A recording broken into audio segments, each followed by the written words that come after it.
पुरा मातेचं मंदिरात जाऊन आपण दर्शन घेतलं. इथे हे बाहेरचं दर्शन घेतोय. इथून हे पुढे हिंगुळजा मातेचं मंदिर आहे आणि आपण तिथे चाललोय. पहिले हे पण डोंगरामध्येच बनवलेलं आहे. एक छोटीशी इकडे पायवाट आहे. हे आता वरती आपण नंतर बघूया कसं जाता येईल आणि कुठे निघते ती. पण सध्या आपण मंदिरात जाऊया. इथल्या मंदिरामध्ये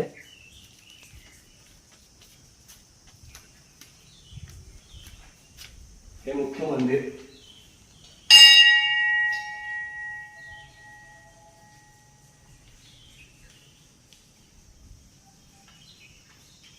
इथे हे सगळं आत्ता म्हणजे जे जुना भाग होता तो जुना तर सगळा काढून आता सगळं मार्बल वगैरे नवीन लावलंय.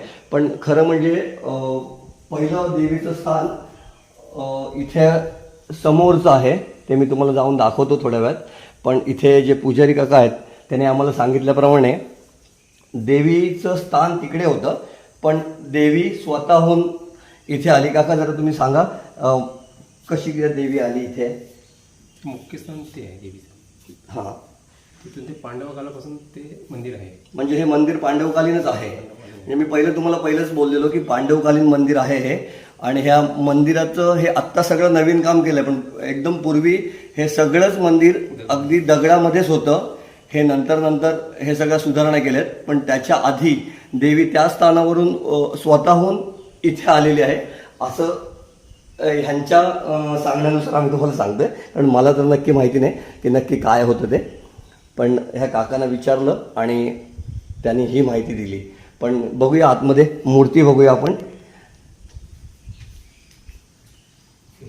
ती वाट कसली आहे इकडून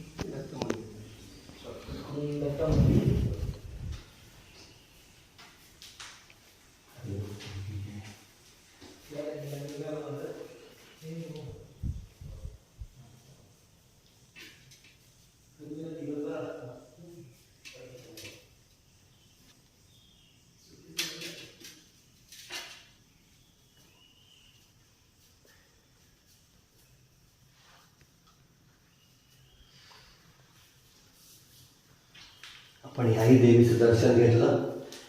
हिंगुळजा माता. तिथून आपण निघतोय.